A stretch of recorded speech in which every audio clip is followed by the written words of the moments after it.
It's a beautiful day. All So, right. It's a but beautiful day. That's anyways, for sure. Mark, let's go ahead and get going. Um, Part of this archive is kind of my journey, and then there's, other bands that were part of it.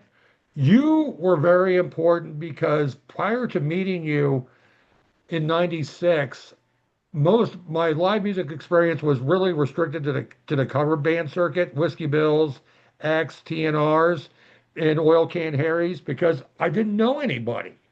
Then I went to Hmm. Oil Can Harry's with a couple of friends in 96. I bump into you. And I'm like, and they're like, hey, I'm Marc Grabowski from Corruption. I'm like, huh? Who? What? But I remember you said, hey, we got a show at Area 39 with Sick in the Quiet Room. Hmm. And I remember going to that show. Now I remember you were doing a cover of Black Sabbath's Fairies Wear Boots, which I thought was cool. Then when I heard Only One, I'm like, oh my God, what have I been missing out on? So, Mark, you being in the era when you started in the 80s and the 90s and the cover band circuit dominated the weekends, you went to these clubs to recruit a fan base. Is that true? Yeah, for the most part. We were we started as kids in the 80s, and we basically couldn't play clubs, because we were all underage. So we Right. started our own system for the most part.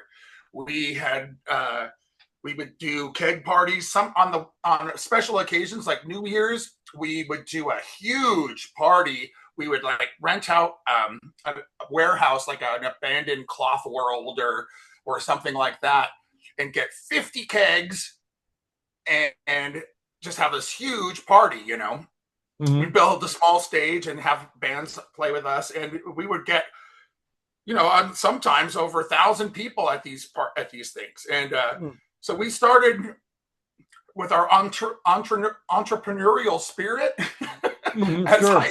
schoolers, and even into college, when we were still under 21. But then things started opening up for us a little bit more after that in the early 90s, when we could start playing clubs. And we went through some growing pains, and we changed our format Hmm. a couple times along the way. But when I finally met you, and Oil Can Harry's, by the way, was very close to where we were rehearsing, Hmm. so it's just right down the street, and it was a good place to just hang out, live cover bands. I'd get up there and sing a Pantera song every now and then with a band Hmm. and have a good old time. But uh, after after playing a lot on our own and doing our own shows and networking with original bands, we were just bringing a lot of people in on our own. And when we finally did our um, uh, our first big headlining show at the Ogden, we sold it out, and we We're brought going to in a get to lot of that other later. really great bands to support us. And from Mhm. there, it opened the floodgates for everybody, I really think. Right. We're going to get to that in a little bit later. Because after I met you, then met Corruption, then I met Keith Spargo in Golden, where I was living. We were in an apartment complex and, apartment complex and at the rec center, and I was hearing Phantom of the Opera being played, in one of the rooms, and I meet Keith Spargo. He has no hair and all that. Then he said, I got a band. Can you help me out? I'm like, okay, I'll help you out. Then we discovered the Blitz Room. What are your memories of the Blitz Room? That's where, to me, things Hardly in the any. original circuit really started taking part. What do you remember of it? Well, I don't really remember a lot of it. We were really, that was our party place. Uh, we had a lot of fun there. We played it a few times. As a matter of fact, I actually found some old posters of ours. Hmm. That was another thing that was great about Corruption. We passed out flyers probably better than any band. No offense to any other bands, but No, of course not. we kind of started the the we didn't start anything, but I'm saying we were able to do like full size posters and stuff and put them all over the place. As a matter of fact, this is that one show we were just talking That's about. the one. Yep. We're going to get This is into that show specifically in a little bit, but here's I was another going good to say, one. because I remember just like, when the Blitz room opened up and things opened up, like the Zone started accepting original bands. Yep, yep, Bangles. yep. I remember that, and Uh, just the doing that. Blitz room. Alibis. I got posters for Alibis. Right. Alibis was a big one. Um, Damn, I think we were the house band there. Did you ever play the cricket? Um, no, we never did it. We were always why aren't you guys going to play the cricket? Play the cricket. Play the cricket. I could have sworn I had a Blitz room poster. I have a giant stack of posters here, as you can see, all of I them. see that. But We in time are going to want to get copies of that in time. yeah, oh yeah, I In got time. digital copies for you already. I Right. already took the liberty to But do it. all right, my comment we're asking about the cricket. I'm like, well, I don't think Nick's drum kit would have fit that stage. I don't think. Yeah, we wouldn't have been able to fit Nick on the stage, let alone the band. So Right, we had a problem with that. Just a logistical problem, not a problem with that. We used to hang out at the cricket and watch bands all the time. right, And we used to get a lot of grief for not playing there, but we were like, well, something in my memory makes me want to say that we finally broke down and played a show there, like in the waning month or two of before they shut down. mm-hmm. Okay, But I can't for sure remember if we were able to get it to happen. right, But I know I've been on that stage many times with other bands singing or introducing other bands. right. And I'll never forget. I think one of the times I was there, it was probably the most embarrassing moment I had ever had up to that point, was where I went up on the stage. It was a sold out show, and there was like 4 bands playing, and they wanted me to go up and introduce them, and I introduced them as the wrong band. Oops. Yeah. And I was just reading the thing, right? And I was Right. reading some whatever the person was supposed to say for the previous band or something. I don't know, but I felt so shitty. Okay. I don't even remember what it was or who it was at this point, but I'll never forget. Like, don't fuck up. Thank you, Cleveland. Oh, all right. One of my I have 2 fond memories of you being a guest on the stage. I remember the Offering 74 CD release show at the Yeah, Zone. You joined from over and over and over. And I can say with yeah. conviction, there is not a band that sounds like Offering 74. They never sounded like anybody. They No, were they the were. That's why I loved them so much. I was really um uh so Dawn and I were pretty close. We were kind of like, we had a really great brother sistery kind of friendship, sure. and I know she was very very kind of like reserved and almost distant to most people, but I Hmm. kind of broke through that wall a little bit, just from just hanging out with her and Gil a lot, Right. in between sets of other bands, because I would like to go out and see new bands all the time, and they were always on the cutting edge or on the bleeding edge of the more less established bands, and I like to see those bands coming up. And on top of that, so me and Don just had a really good Hmm. friendship, and I remember that show too because um, I think I gave her a big hug or something afterwards, and she was like, "What are you doing?" Right. I have to, I'm On going to confess. stage too. Mark, I'm going to confess through you. I learned through you, don't touch Dawn, let Dawn hug you. I learned that. Well, So, I kind of made it so that I was in a little bit of an exception to the rule, I think, because I wouldn't take no for an answer. right. Well, okay. Let's go ahead. Now we're ready. We're going to roll up to April 24th, 1999. That was the show that brought the floodgates. Oh, this Yep, is it, April that's the 24th. one. Yeah. Yeah, I First remember off, we spent a long time on this yep. particular show, and we were battling. We were not battling, but we were debating heavily on who was going to play with us and how are we going to pick the bands? It took us a Yeah. long time Tell to us get all about that. it took us a long time to get the momentum going to be able to to have our own headlining show at such a big venue, and we wanted to have the best, a good representation of some of the more successful bands, and also kind of throw in a couple of the more up and coming bands to start, like Tread and Depth Charge were more up and coming at the time. I mean, I think Drudgery might have been too, but Rogue was also kind of, I wouldn't say our sister band, but Right. more of our rivalry band, if anything. Um, Right.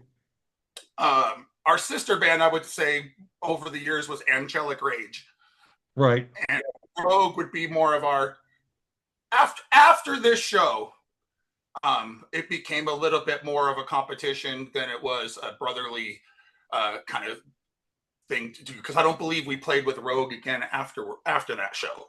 Right. But Well, we did play the Ogden again and sold it out, and we were going to play the Bluebird 2 nights in a mm, row because the first night sold out mm, on the first day of the ticket sales. So we right. ended up not doing 2 nights because we just wanted to make it a special night. Sure. I remember, well, around the scene, especially on the E list, you know, Oh attending yeah, that I show forgot was about that. non-negotiable. You went to it. What's that? You, yeah, attending that show was non-negotiable. You went to it. Everybody on the E list went to it. We knew how important that show was. It opened Yeah, up the floodgates. it It really did. did. For And I'm especially going with to the openly nobody admit, in particular was Mhm. just had just taken over all these venues too, and I wanted to really kind of make a good impression and show that local bands could really pay the bills there. And the beautiful thing about it was then they were paying the bands and everybody basically because they were making a fortune on the bar. right, Uh, what the bands did not really get of anything from that, but we got like 100% of the ticket sales. right. And that's, that show, Mark, I think just deserves to be fondly remembered because, now that Live Nation and the other corporations have taken up these venues, locals have no shot at them. What you Yeah.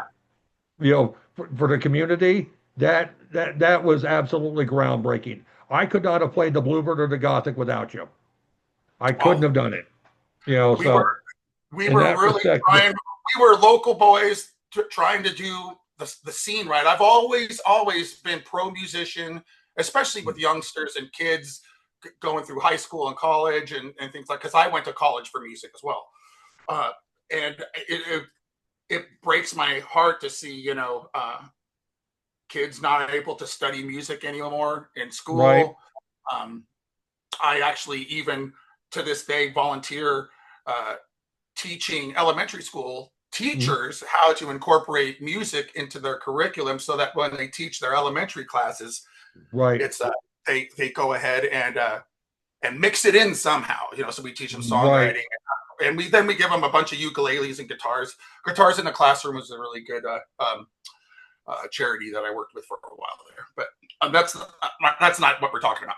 What I No, was saying is I really liked I liked furthering the scene and making it a vibrant place where everybody could thrive musically because everybody was helping each other whether they wanted to or didn't want to, because the scene was just exponentially growing at that point. It got to be, I think it kind of peaked out, and I'm not really sure why, but maybe it was because we broke up. No, no. but Oh, we broke up around 2006 though. mhm, So that's I think when things started getting a little bit different. But right. you can No, find that I go off on these tangents and I forget the question. So please rein that's all me right. in. No, that's all right. Well, this all said, I remember right around that show. That's when the Blitz Room closed, shut down the doors, and I could, if I'm wrong, straighten me out. There seemed to be a little bit of tension for a short time between you and Bill Terrell. Did Rogue not headlining that show factor into that? Um, I don't know why there was a weird thing going on there after that show, but um, it's you know, things when you're younger, things certain things are more important than other things, and then as you get Sure. older you realize it should have been like the other way around. Sure. So there was that there was a camaraderie, but there was also between our band and Rogue there was a bit of a of well, I mean when you're I'm not trying to sound like big headed or No. anything here, but No. No. when you're on the top, there's people Hmm. who want to be on the top, and a lot of times they think the only way is to knock you down. And Sure. what I was trying to promote is that there's plenty of room on the Hmm. platform on the top, and Sure. that was my message the entire time. So Sure. whatever had happened there with us, there was like I don't even really remember why or how that animosity had started, but it was not it wasn't healthy for either band, and it wasn't healthy for the scene. And I think ultimately, any type of separation or pushing one band aside versus another, whether whether it's because you want their spot or because you don't understand, there's just some animosity there. I'm not really sure. I've always had a fond relationship with those guys for the most Sure. part, other than that certain little rocky time. And Right. then I think 5 years, 6 years. I think we broke up in 2006. Corruption did, so that was like 7 years down the road. Right. Well, because it didn't last long because you did the Infectious Record Showcase at the Bluebird. You played at Whiskey Bill's when Bill Terrell took that over. So Yeah, that was all we were ancient history. actually the last band to play at Whiskey Bill's. Were you really? Were Yeah, you? we did. Actually, no, it wasn't Corruption. Sorry, it was my band after Corruption called Big Dumb God. Okay. And we did the only show that Big Dumb God ever did. And I didn't play bass in that band. What I was the lineup just for was. that band? It was me as the lead singer. Our Sean Beeson, the guitar player for Corruption, was there. The Mhm. ex guitar player for Corruption, Ricky Lawrence, Right. was playing drums in that band. Wow. Okay. Okay, and then we had Jimmy Colmenares on guitar, and Okay. then we had Dan. Dan was great. Dan was our bass player. He also played six-string bass, and he was really good. And it was funny because he could hold his own, and me, I'm a bass player at first, Sure. Of course. so, but I really was like, I'm not gonna touch that. I'm not gonna say anything. I didn't even write.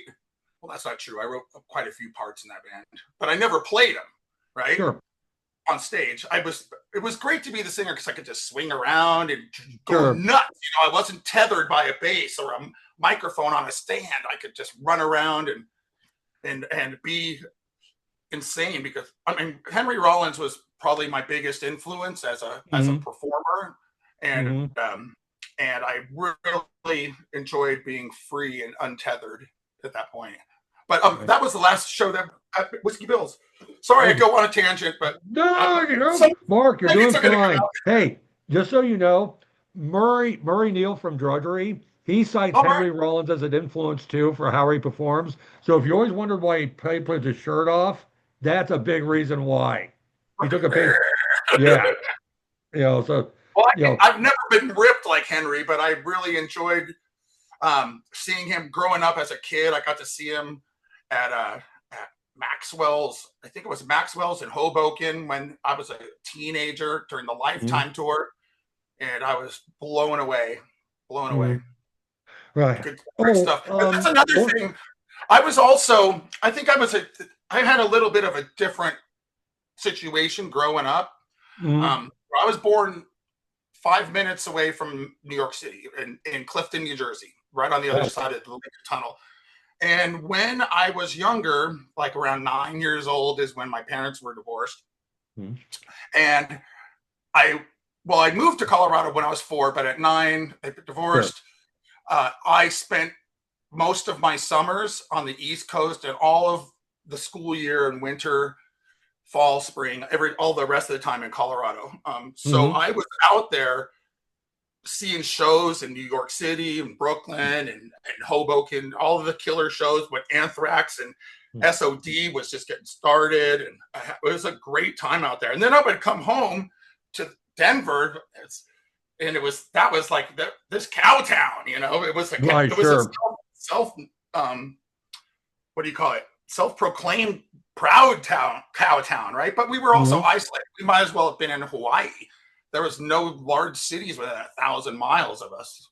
Sure. Um, and touring, forget it. Out of Denver, it's like uh, doing anything of any real matter. I mean, if you're going to tour out of New York, you have Boston, you know, uh, Providence, Philly, you name it, all the way up and down, Baltimore, DC. You could go to big cities within an hour of a drive. In Mm-hmm. Colorado, it's like you have to drive a day to get to another Hmm. big city. So Right. I think No, that helped the Denver scene back a lot. You know, we didn't have the internet back then, really. I mean, we sort of did. It was starting to happen, like news groups and email mhm. lists. The World Wide Web is just kicking off in the mid '90s. Right. I was So going to it's ask you about that. I was going to ask you because why did we discovered the internet in the 90s? Mine started off with Prodigy, and I remember the Colorado Metal E-list. That changed how we all communicated. But I'll say this, when Napster came out and Metallica had the objective thing, I'm just like, is this the beginning of the end of money in the music business? What's your take on all that? boy, what we would all do to go back to the days of Napster. I mean, back then, at least you had to put in a little bit of effort to steal music, you Mm-hmm. know. And nowadays, you just open up Spotify, everything's free. You know, Mm-hmm. it's. I think I think that was an initial period where, yeah, Napster was, not necessarily. Well, it was, stealing music, it was sharing music, but the aftermath of it all turned out where artists, I mean, that was the end of it for the most part. You can get a little bit of royalties from Pandora and Spotify and Apple Music and things like that, but it's just the nature of technology changed it all. I mean, I'm now finally in the last few years got all my vinyl out of the storage, and I'm just going ape shit with my vinyl collection, dude. Wow. Right. Um, but then, I mean, back then it was like nothing. Nobody did vinyl or anything like that, and that's like the only real way to these days now to really make money as a band is selling vinyl, because Mm-hmm. people want that tactile contact. They want Right. that large artwork, gatefolds, the beautiful colored vinyls that they have now. That is like I think a way now recently, Mm. because of just the demand and the change of people wanting to go back to analog and the way things were, that bands can actually make money. And because since Napster and the advent of these copyrighted proprietary formats for music that actually track and allow bands to get paid a penny per 100 spins or something god Sure. awful, the it reduced bands to basically traveling t-shirt salesmen. you Mm-hmm. know the only way you're going to really get any money out of anything is by selling t-shirts like this, Right. and, and vinyl now. But Right. back then, digital music, just copy and paste, copy paste. Okay. Here's another confession. I remember buying the Corruption EP back in the late 90s, and it was the first time I ever saw a DDD digital. And Yeah, you I had think I worked would. have it around here somewhere. Yeah, it's like I remember doing that. I remember asking him like, "So this is all digital?" He's like, "Yeah, first time doing that." Do you miss recording in analog? To me, it would seem like torture. Actually, I found it.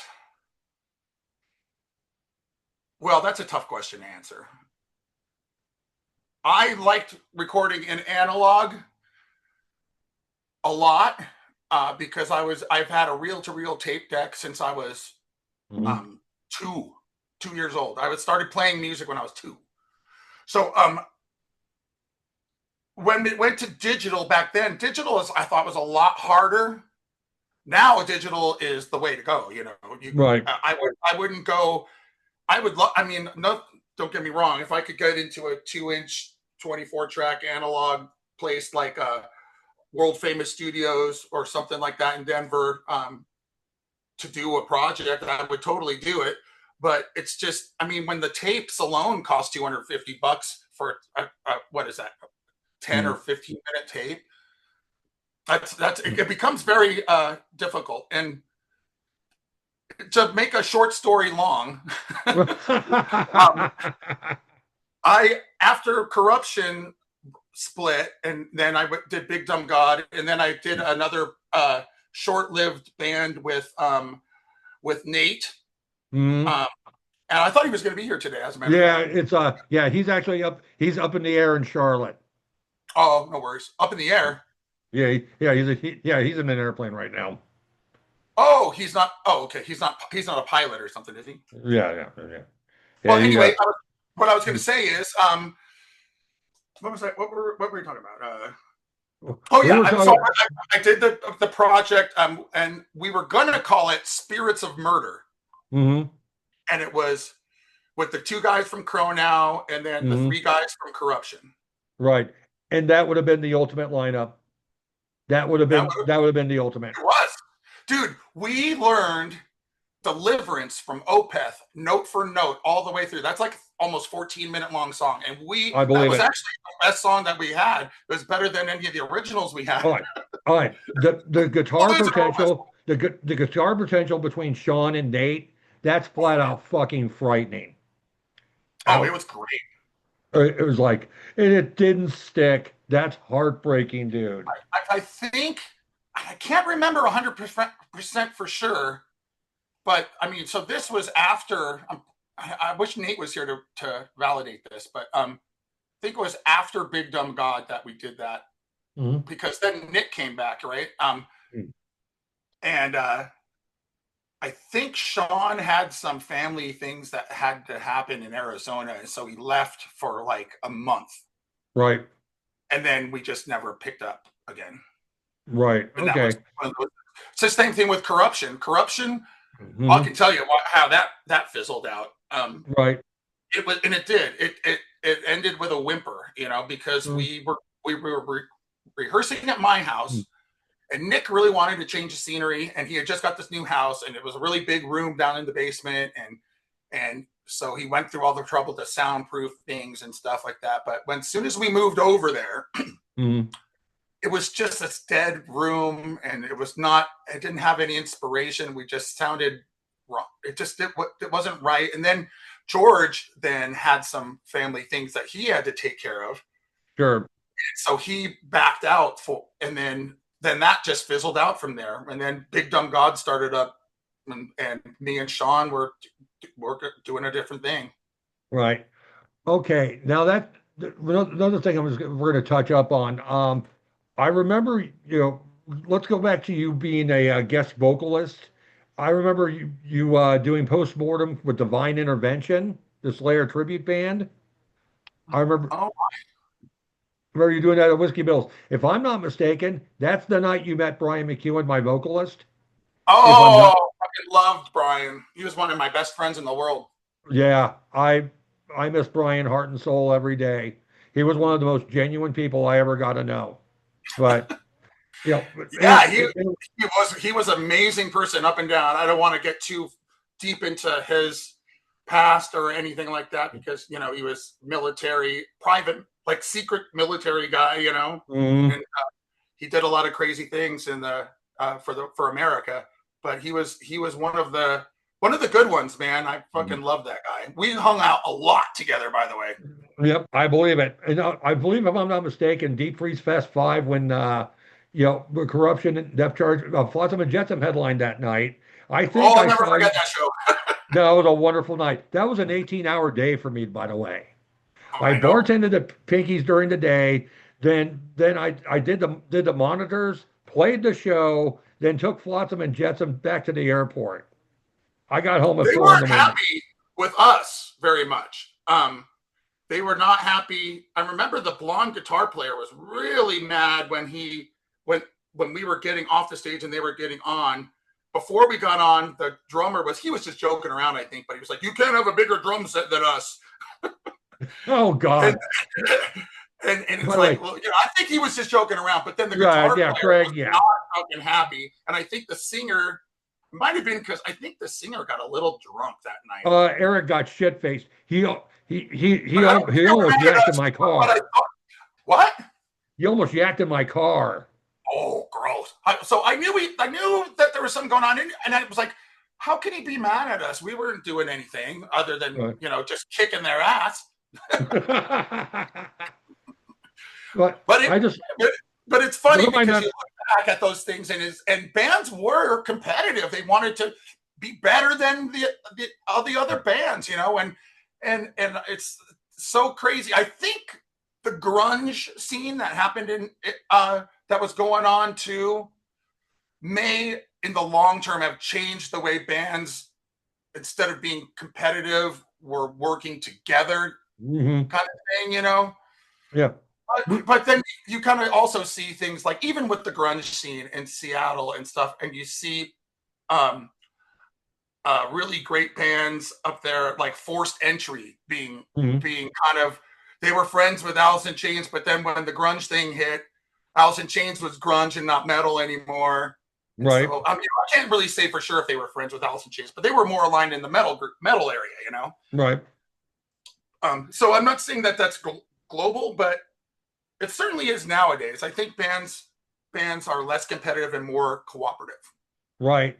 That Deep Freeze Fest 5 is I remember my guitar player Jason, who he was really young when we got him, and the first local show he went to was Corruption.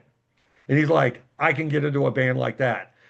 And when I announced the Deep Freeze Fest lineup that featured Corruption, Jason was like giddy as a school child. He's like, I get to play with Corruption. Yeah. That was a memorable night. One other thing memorable is I think you and Brian were pretty, you guys were pretty beside each other that night after you guys played, if I remember right.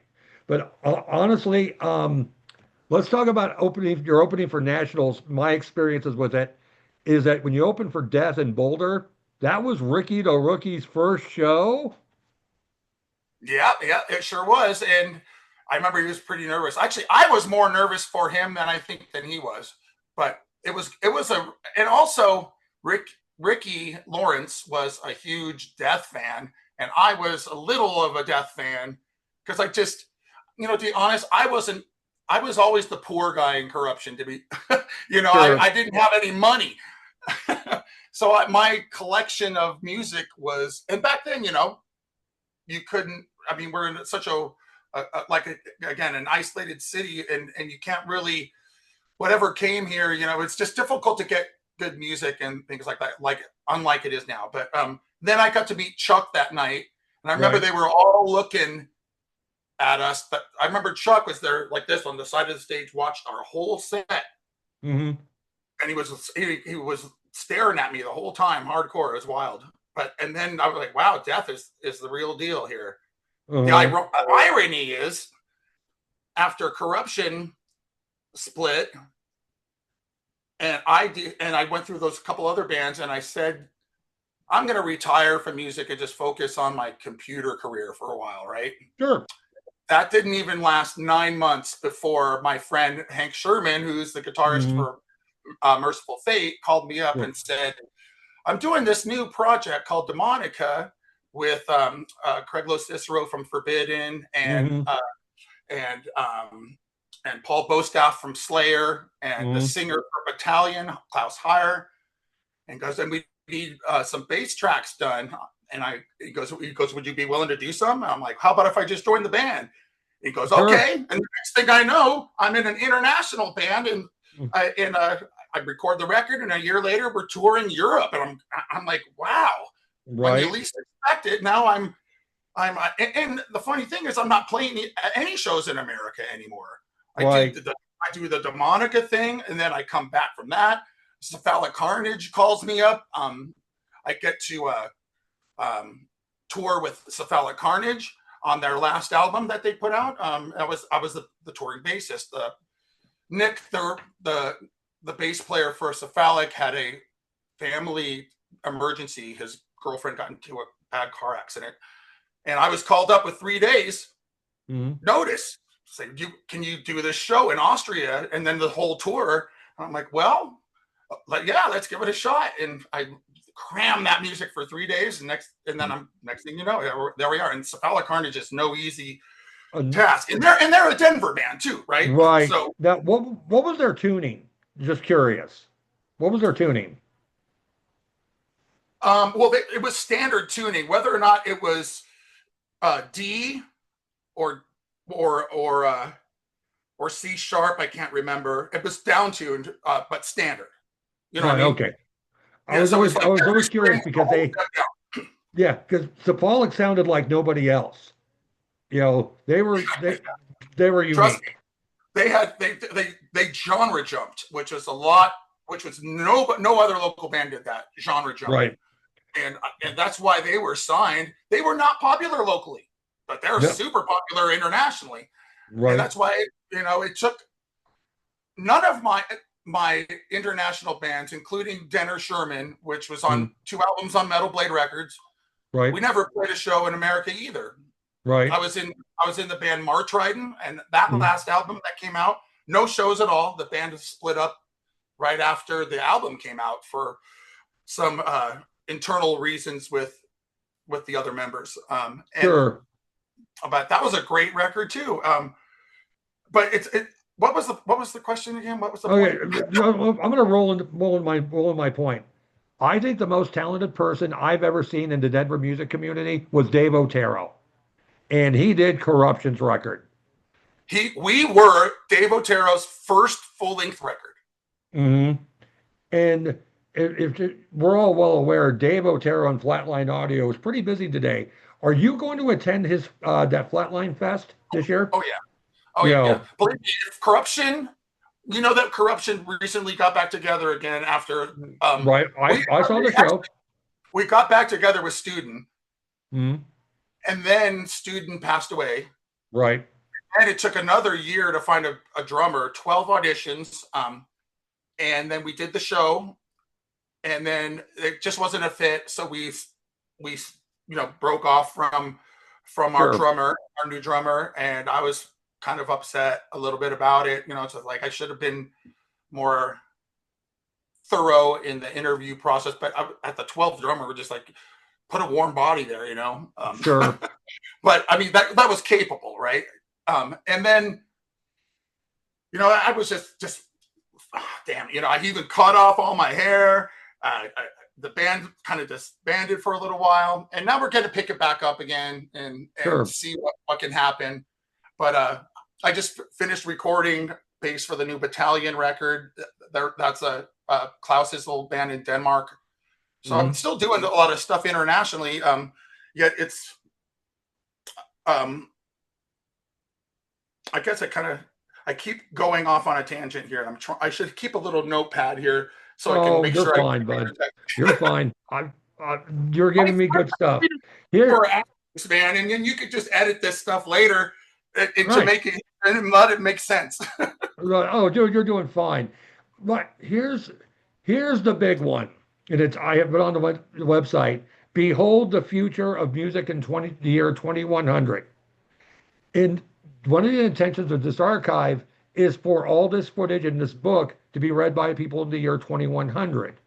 Where do you see live music in the year 2100, and what role will AI have in it?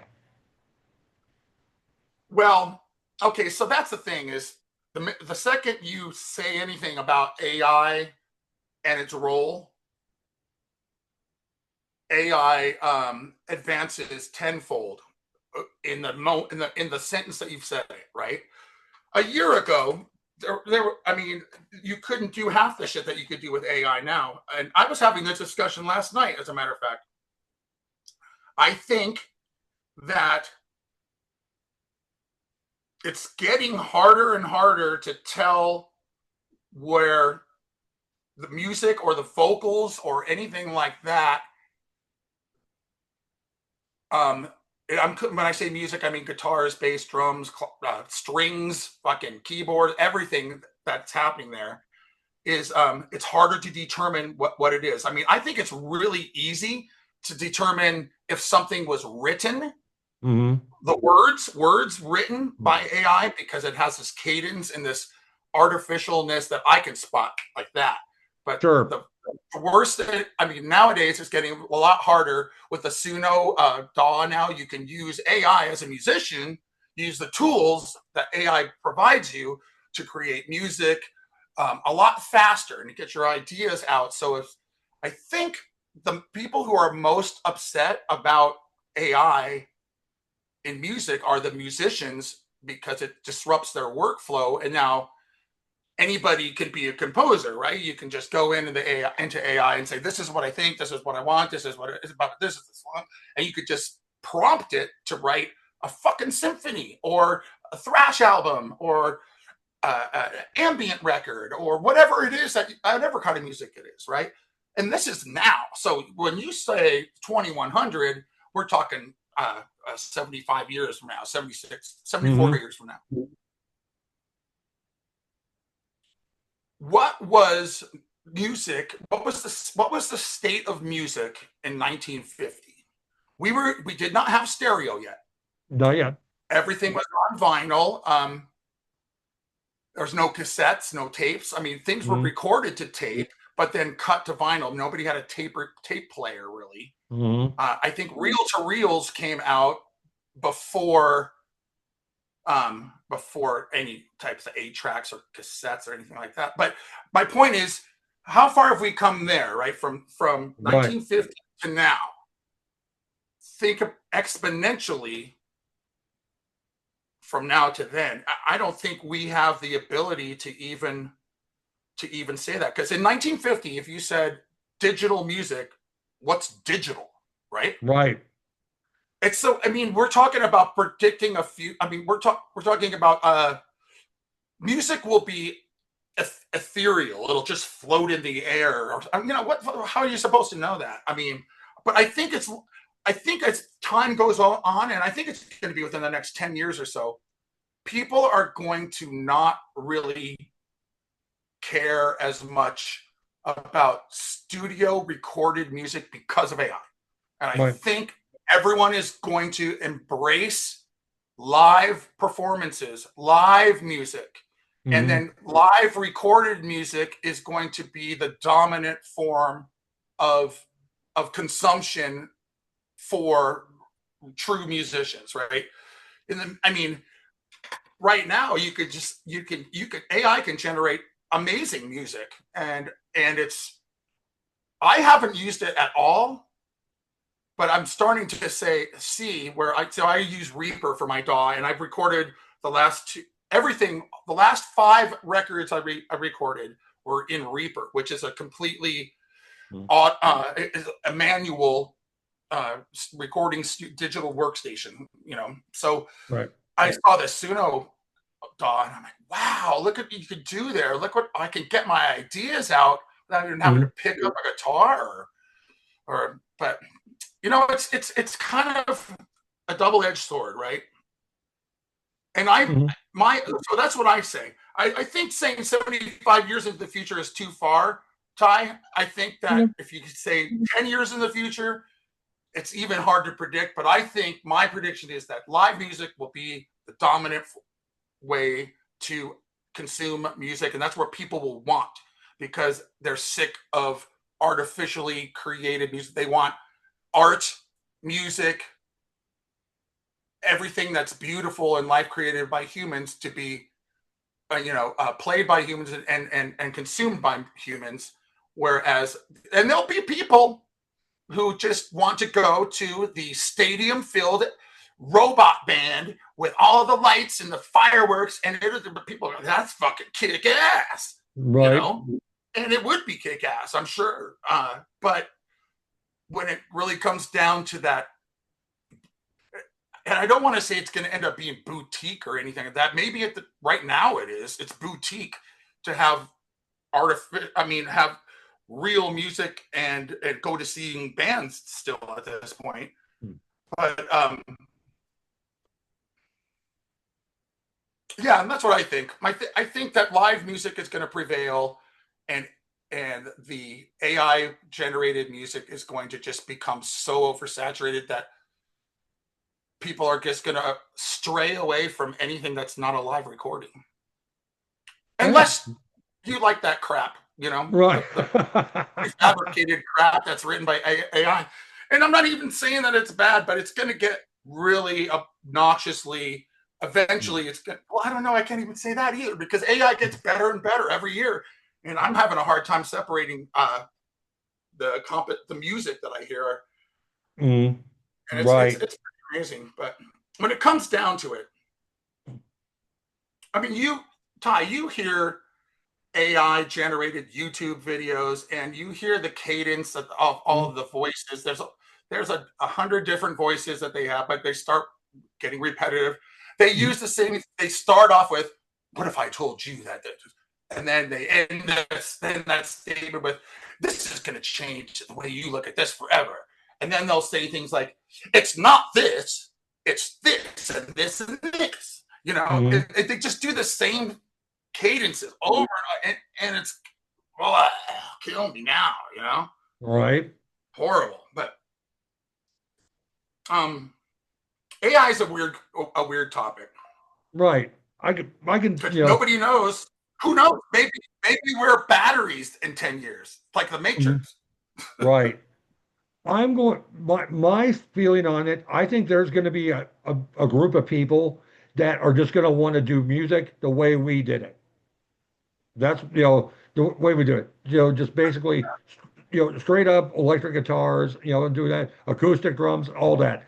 I think there's going to be a group that is going to be stubborn with it, and I hope our spirits live on through them in that respect. Yeah, I think most musicians, I've always considered every Corruption song that I wrote or co-wrote to Right. be a little monster, a little demon, or a Hmm. little a child, right? Hmm. And Right. and an album would be like my litter of children, right? Mhm. But each child I was nurtured separately. But this collection of songs is my current litter that I just had. I think of it as my children, like a family kind of thing. And when you're into it, when you you record them and then you start playing them live, and then 10 years later, when you come back to them, it's like you forgot how they played, and you kind of go back and you play them a little bit differently, and it's really neat to see how Right. they last over time. And I'll tell you, those Corruption songs, I hadn't played them in probably, or even listened to them in like 10 years. And then when we Hmm. had that 20th anniversary thing, Sure. which ended up being like 22-year anniversary because of losing Nick. But Right. the it was totally different playing it, but it was also really cool to come back and relearn them and Sure. things like that.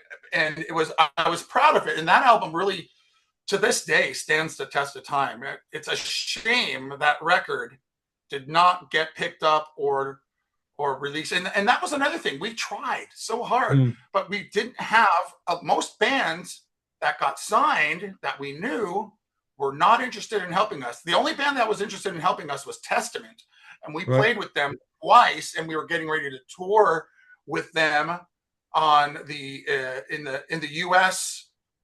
And we even got a tour bus and everything. We were ready to go. Mm. And the day before we were disembarking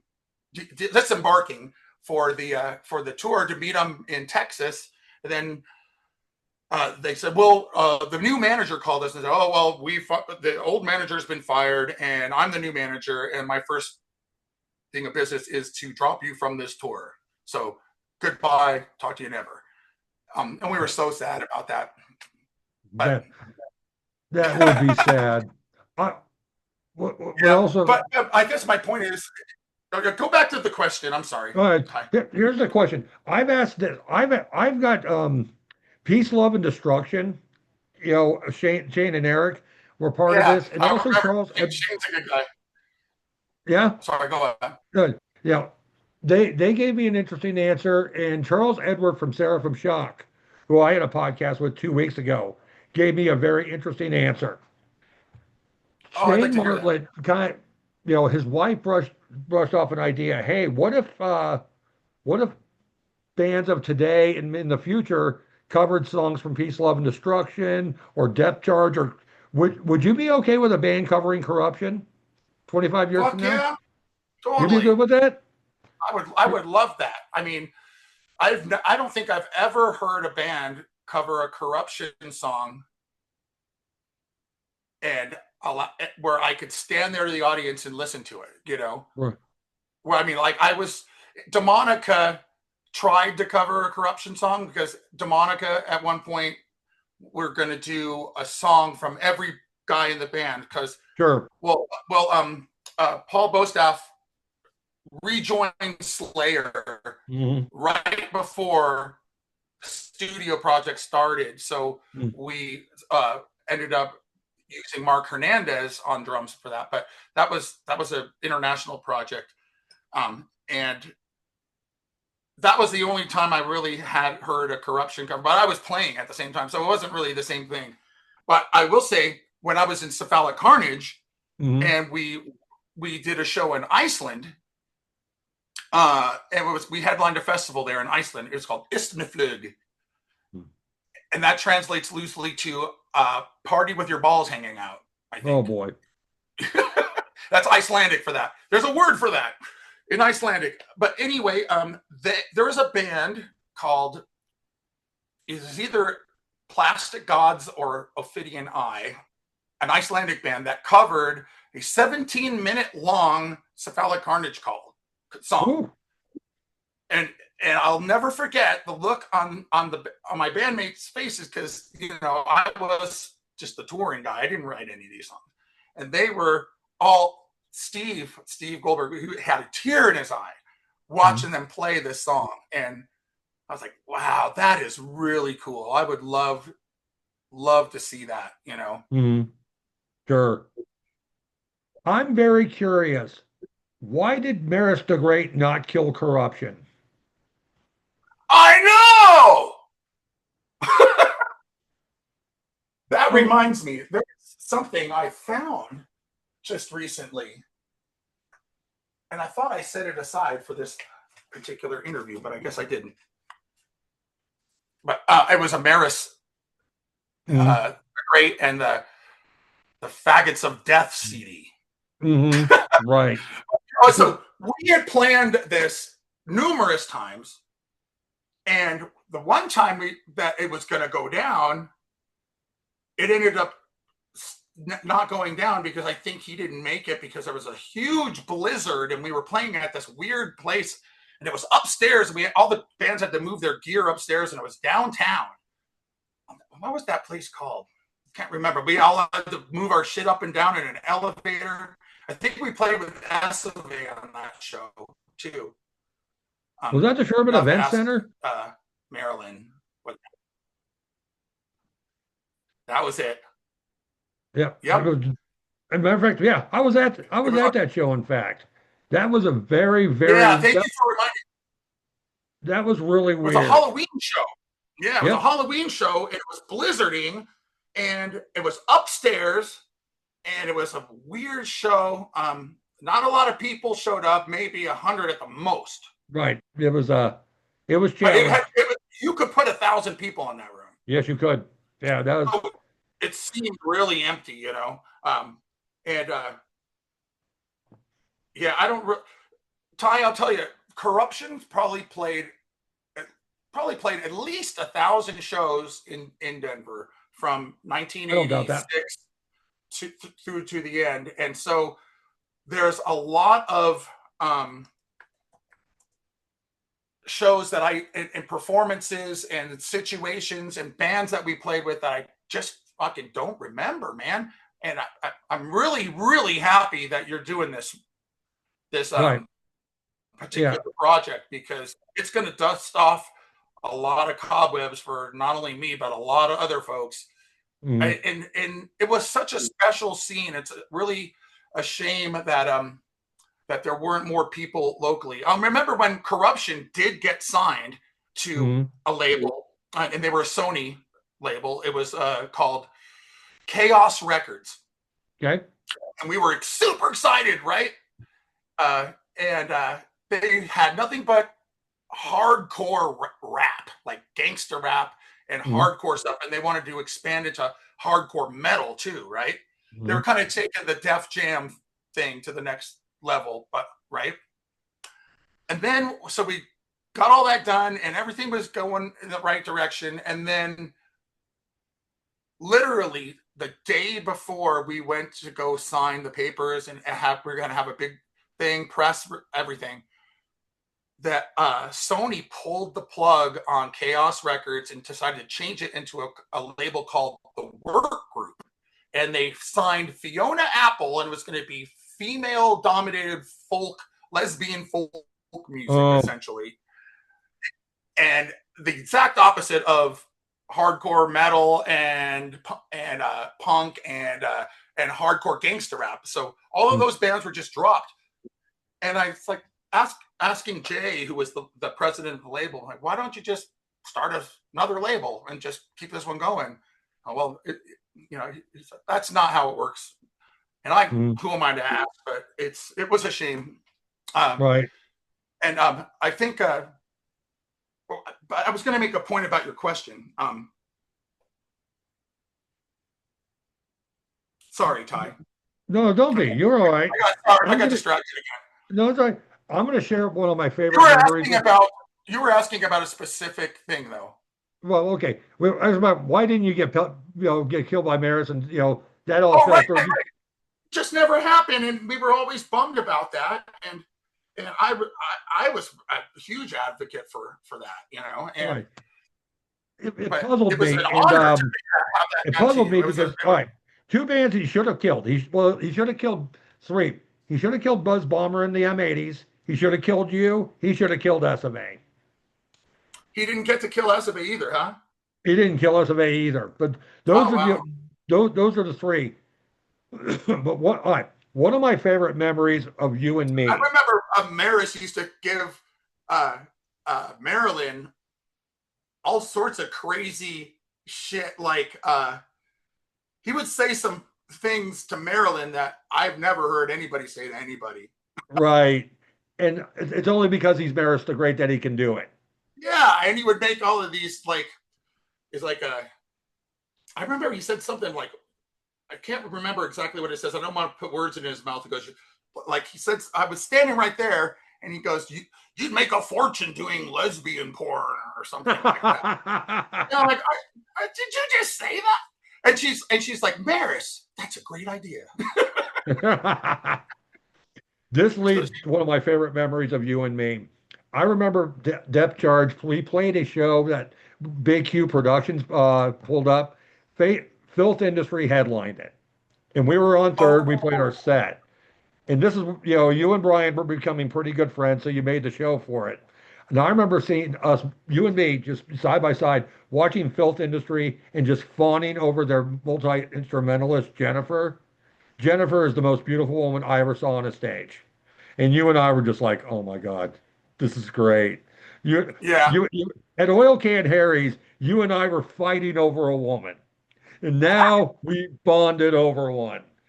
And to make matters worse for us, Mark, I told Maris, about Jen from Filth Industry, and he said, I saw her naked. I'm like, fuck you, dude. Of all people to see her naked, it's him. It's him. Can you imagine? It's It's No, just I mean, I crazy. don't mean that in a way that's, like he doesn't deserve to see her Right. naked. I No. just mean it in a way that a a red-blooded American heterosexual man would appreciate Maris could never do, and we all know why. Right. But but I just have one more thing for one more thing for you. What you know, Nick Studen is the greatest drummer I've ever seen play, period. Every note he hit always served a purpose. And what I loved about Embrace, my favorite song, is just that every his tempo, his everything's immaculate. And when you split up and play with different drummers, surely you respected them and all, but there's no one like Nick Studen, was there? No, there really wasn't. And Nick was basically my my metal soulmate. You Hmm. know, and so when Corruption first formed, um, I was actually the last person to join the band. Hmm. Uh, and um, Eric Werpy was the drummer at the time. And Hmm. then Eric uh, had, had left the band, and his brother, Jeff Werpy, was still in the band. We were a five-piece. I was not singing yet. And Right. then Nick joined the band. And we were still teenagers at this point. So Nick, Right. I mean, we did one single with Eric, and then everything else was with Nick. And when Nick first joined, he was pretty green, and I was a better drummer than Nick when he first joined the band. And I taught Nick how to play all the parts, and we would study and spend so much time together. And I was going to college Hmm. the following year after we joined the band, and I would bring all these things home that I'd learned in theory, and and I would work with Nick on this and that, and like, here's what this time signature feels like, this time signature, and we would work on a lot of things. I was like, try this fill, start using this fill here, start here, there, the other place. I also like bring the hammer down when you hit with authority. Hmm. I mean, play with articulation, but hit with authority. And Nick was the hardest hitting drummer by far that Hmm. I've ever played with, and he was Right. so good at that. And that was what made his dynamic so spectacular. And obviously, within a few years, Nick just became so good. And this is still, we're talking still in the 80s, right? So by the Hmm. time the 90s rolled around, Nick was the shit. Right. And he would studied Neil Peart and heavily, and Bill Ward, and ironically Kim Rose, Hmm. and and he was a big Finney Paul fan. All of those great drummers, but Nick was doing stuff, and I was writing some weird shit too. So we were feeding off of each other. You listen to the beginning of Prisoner of Adrenaline. Yep. That's actually a part that a drum beat that Nick had written, and then I took it and wrote some music to the part, and then I went crazy and wrote the rest of the song. And that's a really weird song because it's seven parts, one, two, three, not Hmm. repeating, and then the eighth part is an excerpt of the first seven parts played backwards. Right. Hmm. Yeah, I remember and the Nick, vocals don't go on till the last part. right, right, and it's just I the just title of the song for the most I'm part. familiar with I'm proud to say I'm familiar with the Corruption catalog because I've Cool, listened to it a lot, and I still do to this day. You know, but that song, yeah, I love that song. the drummer that we hired to do the show, Hmm. he could not figure out the song. He could not reproduce it. He couldn't play it. Maybe that's just God's way of saying that was next the whole time. Maybe. Dude, that's a fucking crazy fucking song, and nobody could play it. Like, I mean, to write it together with Nick was a really cool experience. I'll never forget. That's one song I remember writing. I remember the whole writing process. and it was a really cool thing. And so Nick had this knack of just doing whatever he wanted to do. At the end, when we recorded that last album, he was just coming up with some of the most crazy cool things and out of this world time signature stuff. And we could speak to each other. He knew what I was going to play before I would play it, and vice versa, you know. So we were feeding off of each other. He was definitely my best friend in music, and one of my best friends in life. You know, he taught me how to ski. We went to games together all the time. We were total buds, you know, and it was just such a drag when we finally all got together, and Nick was so ready to go for this reunion, and it just wasn't meant to be.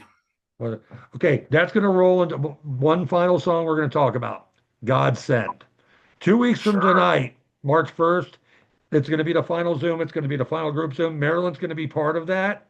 But how did you manage to recruit her? Did you guys co-write it together, or did you vision it? Did she fill in? How did that go in your view? Can we take a quick 1 minute timeout?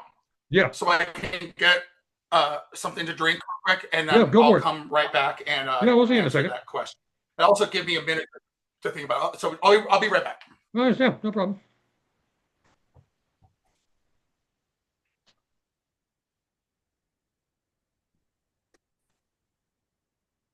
Okay. So Godsend. We're talking about Godsend and how that got born. Your little monster, and how Marilyn was a part of it. Big monster. That was a big monster. I have to say that I think that the middle section of the song, so that originally that song was 4 different pieces put together, and similar to, say, like when you look at a Yes song, and it has like the name of the song, and it has I, and another, and I, you know, part 1, part 2, part 3, whatever. And it was the last song that we had basically finished before the studio time started with Dave Otero, right?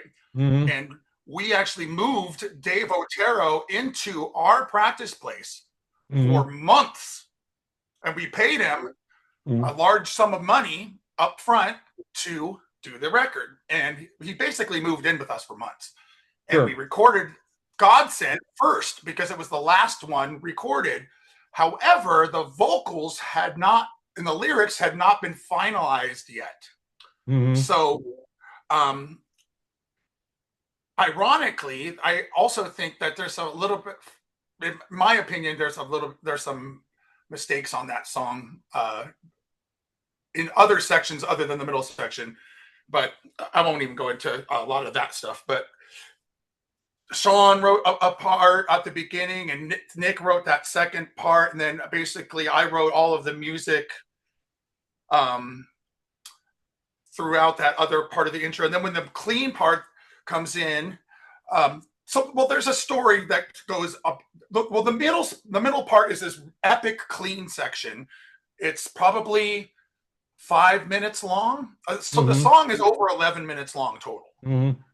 And so that section, as I built the lyrics up around it, and it's a story about this man who's in distress, and he's calling out to the angels to help him through his crazy mindset, right? And the angel of love comes down and tries to make him happy and make him work with him to be, just doing what the angel of love does, right? And they get into an argument of sorts, and it turns into this situation where the angel of love wants to give wholeheartedly, and and in order to make the man happy, she sacrifices herself to the man who becomes the angel of despair by devouring the angel of love. And then the angel of despair goes and wreaks havoc over the world.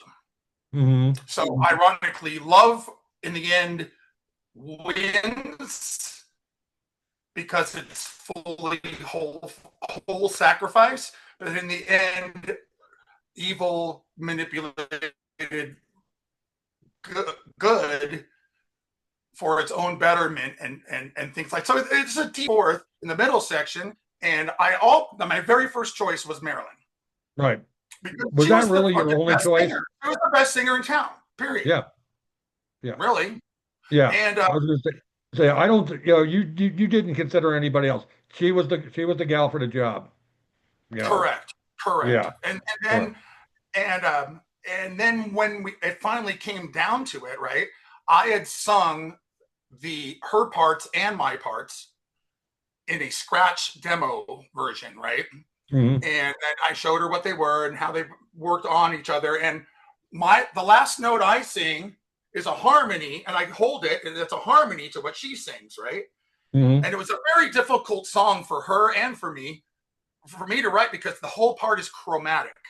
Hmm. It is no actual basis in any fundamental diatonic tonality. The chord progressions are, go up a minor second, up a major second, down a minor second, down a major second, those kind of things. They're really complicated like that.